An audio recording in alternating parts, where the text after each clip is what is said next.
എൻ്റെ എല്ലാ വ്യൂവേഴ്സിനും മൂകാംബിക ടെമ്പിളിൽ പോയ സെക്കൻഡ് വീഡിയോയിലേക്ക് സ്വാഗതം. അപ്പോൾ ഈ വീഡിയോയിൽ എന്തൊക്കെ വിശേഷം ഉണ്ടെന്നറിയോ? ഞങ്ങൾ രാവിലെ ഒരു 7:30 ഒക്കെ ആയപ്പോഴത്തേനും കുളിച്ച് ഒരുങ്ങി ദേവിയെ കാണാനുള്ള സന്തോഷത്തിൽ ഒരു 7:30 ഒക്കെ ആയപ്പോഴത്തേനും ആ നടയിലെത്തി കേട്ടോ. അപ്പോൾ ഈ കാണുന്നതാണ് കേട്ടോ മൂകാംബിക ദേവി ടെമ്പിളിൻ്റെ ഒരു പരിസരം എന്ന് പറയുന്നത്. ഇതിന് ലെഫ്റ്റ് സൈഡിലായിട്ടൊരു ഗണപതി ടെമ്പിളുണ്ട്. അതുപോലെ തന്നെ ഈ ഒരു മണ്ഡപം പോലെ ഇങ്ങനെ കെട്ടിയിരിക്കുന്നത് ആൾക്കാർക്ക് ക്യൂ നിൽക്കാനാണ്. ഇത് ഞാൻ സെക്കൻഡ് ഡേ ആണ് ആക്ച്വലി ഈ ഒരു വീഡിയോ എടുത്തത്. ഫസ്റ്റ് ഡേ ഇവിടെ ഭയങ്കര റഷായിരുന്നു. അമ്പലത്തിൻ്റെ നടയിൽ പോകുമ്പോൾ തന്നെ അവിടെ ഇങ്ങനെ വണ്ടിയിലായിട്ട് ഇതുപോലെ പൂക്കളൊക്കെ വിൽക്കാൻ വെച്ചിട്ടുണ്ട് കേട്ടോ. തലയിൽ വെക്കാനുള്ള പൂവായാലും ദേവിക്ക് വെക്കാനുള്ള തട്ടമൊക്കെ ആയാലും ഉണ്ടാവും. അപ്പോൾ ഞാനും അതുപോലെ ഒരു തട്ടമൊക്കെ വാങ്ങിയിട്ടാണ് പോയത് കേട്ടോ. അതെ, ഇതാണ് ലെഫ്റ്റ് സൈഡിൽ ഞാൻ നേരത്തെ പറഞ്ഞ ആ ഒരു ഗണപതി ടെമ്പിൾ. അത് ഇവിടെ നിൽക്കുന്ന ക്യൂ കണ്ടോ, എന്തോരം മനുഷ്യരാന്ന്. ഏകദേശം ഒരു 2.5-3 മണിക്കൂറൊക്കെ ക്യൂ നിന്നിട്ടാണ് പലരും കയറുന്നത് കേട്ടോ. അല്ലെങ്കിൽ നമുക്കൊരു VIP പാസ് പോലെയൊക്കെ ഉണ്ട്, അതൊക്കെ എടുത്ത് വേണമെങ്കിൽ കയറാം. ഇവിടെ എന്തൊക്കെയോ ഹോമം നടക്കുമായിരുന്നു കേട്ടോ. അതുകൊണ്ട് ഈ കാണുന്നതാണ് ഈ അരങ്ങേറ്റമൊക്കെ കുറിക്കുന്ന സ്റ്റേജ്. അപ്പം അതൊക്കെ കണ്ട് ഞങ്ങൾ എങ്ങനെയും അകത്തോട്ടൊക്കെ കയറിയായിരുന്നേ. ഇനി ഇവിടെ ഒരു കൊടിമരം ഉണ്ട് കേട്ടോ, സ്വർണത്തിൻ്റെ ഒരു കൊടിമരം. ഇത് പ്യുവർ ഗോൾഡ് ആണെന്നാണ് ഞാൻ കേട്ടത്, എനിക്കറിയില്ല. ഈ കാണുന്നതാണ് ആ ഒരു കൊടിമരം എന്ന് പറയുന്നത്. അപ്പോൾ നമ്മുടെ അമ്പലത്തിനകത്ത് കയറുമ്പോൾ ഉള്ള കാഴ്ചകൾ ഇതൊക്കെയാണ് കേട്ടോ. എന്തോരം ക്യൂ ആണെന്ന് നോക്കിയേ. ആൾക്കാർ അങ്ങനെയാണ് ദേവീനെ ഒരു നോക്ക് കാണാനായിട്ട് ഇങ്ങനെ കാത്തിരിക്കുന്നത് കേട്ടോ. അപ്പോൾ ഇവിടെ അതെ ആണുങ്ങളൊക്കെ കയറി കഴിഞ്ഞാൽ ഇതുപോലെ ഷർട്ടൊക്കെ മാറ്റി മേൽമുണ്ടൊക്കെ കൊടുത്ത് അങ്ങനെ വെയിറ്റ് ചെയ്ത് നിൽക്കും കേട്ടോ കാണാനായിട്ട്. അതുപോലെ ലേഡീസ് ആണെങ്കിലും പലരും സാരിയോ പട്ടുപാവടയോ ഹാഫ് സാരിയൊക്കെ കൊടുത്തിട്ടാണ് വരാറ്.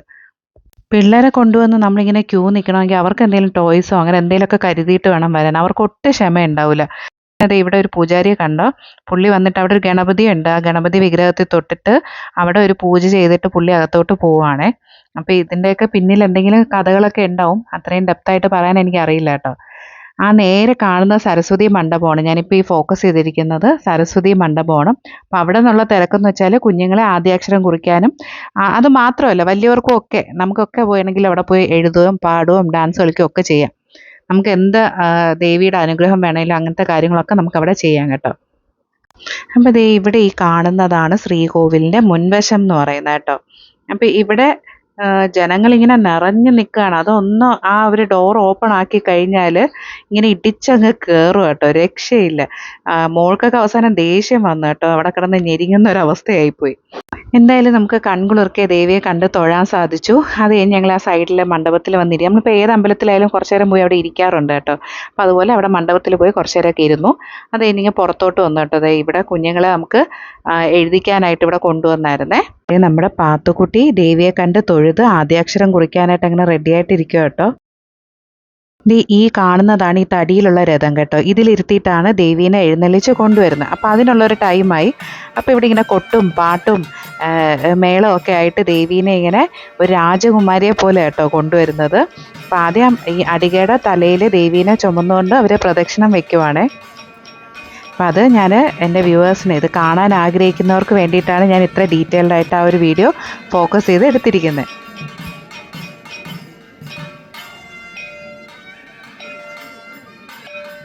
അപ്പോൾ ആദ്യത്തെ പ്രാവശ്യം ദേവീനെ തലയിൽ ചുമന്നുകൊണ്ടാണ് ഈ പൂജാരി പ്രദക്ഷിണം വെച്ചത് കേട്ടോ.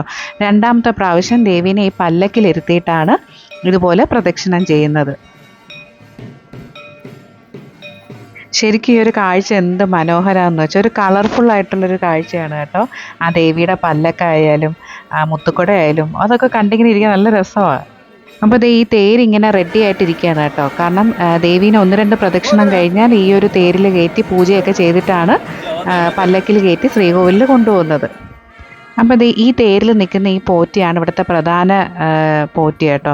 പുള്ളി വരുമ്പോഴേ എല്ലാവരും ഇങ്ങനെ വഴിയൊക്കെ മാറി അത്ര പ്രാധാന്യമുള്ളൊരു മനുഷ്യനാണ്. അപ്പോൾ ഇദ്ദേഹം എന്താ ചെയ്യുന്നതെന്ന് വെച്ചാൽ ഈ തേരിൽ ദേവീനെ ഇരിക്കാനായിട്ടുള്ള പട്ടമൊക്കെ വിരിച്ച് എല്ലാം നല്ല അറേഞ്ചൊക്കെ ചെയ്തിട്ട് ദേവിയെ കൊണ്ടുവരുമ്പോൾ പൂജയൊക്കെ ചെയ്യും കേട്ടോ. ഇതൊക്കെ കാണാൻ ഇങ്ങനെ ആൾക്കാർ ഇടിച്ചുകൂടി നിൽക്കുക കേട്ടോ. എന്നെപ്പോലെ തന്നെ ഒത്തിരി പേര് മൊബൈലിൽ ഇത് പകർത്താൻ വേണ്ടി അങ്ങനെ ചുറ്റും നിൽക്കുവാണേ. അപ്പോൾ അതായത് ഒരു പോറ്റിയുടെ കയ്യിൽ നിന്ന് വേറൊരു മെയിൻ പോറ്റി ദേവീനെ എടുത്തിട്ട് ആ ഒരു പീഠത്തിൽ ഇരുത്തി അവിടെ വെച്ചിട്ട് തന്നെ പൂജ ചെയ്യുവാണ് കേട്ടോ. അതൊക്കെ നമുക്കിങ്ങനെ കാണുമ്പോൾ ഒരു വല്ലാത്തൊരു, കാരണം അത്രയും നമ്മൾ വിശ്വസിച്ച് പോകുന്നതുകൊണ്ടായിരിക്കാം നമുക്കതൊരു ഒരു അനുഭൂതിയാണ് ശരിക്കും പറഞ്ഞാൽ.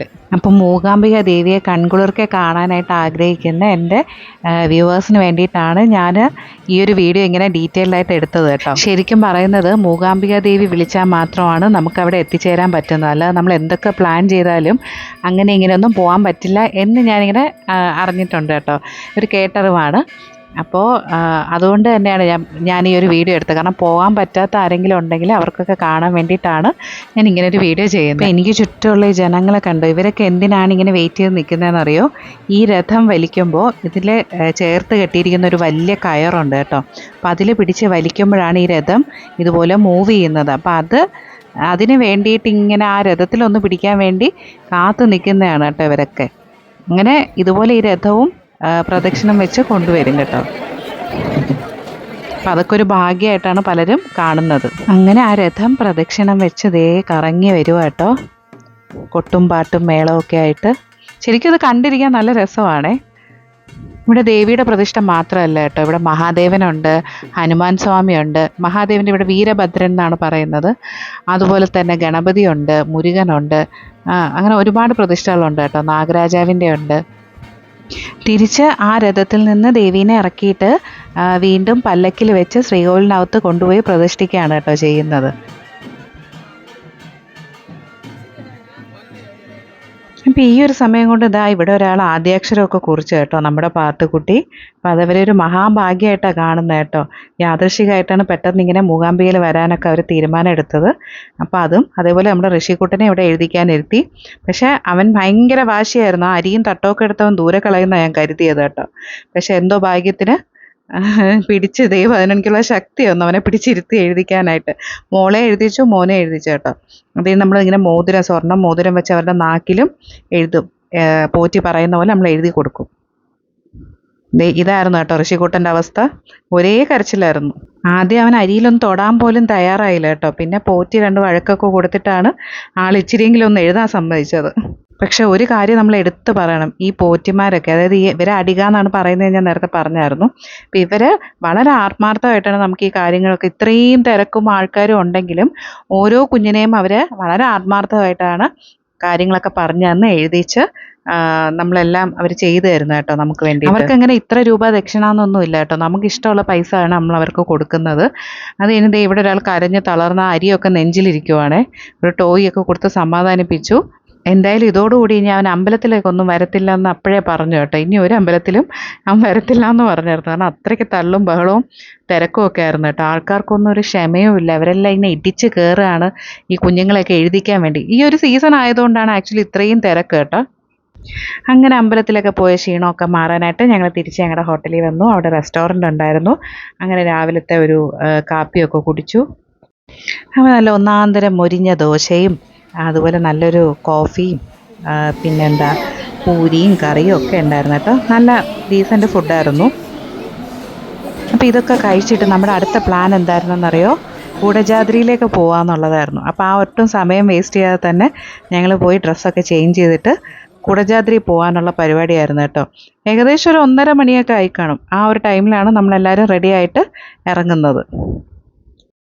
അപ്പോൾ ഇതാണ് നമുക്ക് കുടജാദ്രിയിലേക്ക് പോകാനുള്ള ജീപ്പ് കേട്ടോ. ഈ ജീപ്പും ഈ ഒരു സീസൺ ടൈമിൽ കിട്ടാൻ ഇച്ചിരി പാടാണ്. അപ്പോൾ നേരത്തെയൊക്കെ ബുക്ക് ചെയ്താലേ അത് കിട്ടത്തുള്ളൂ.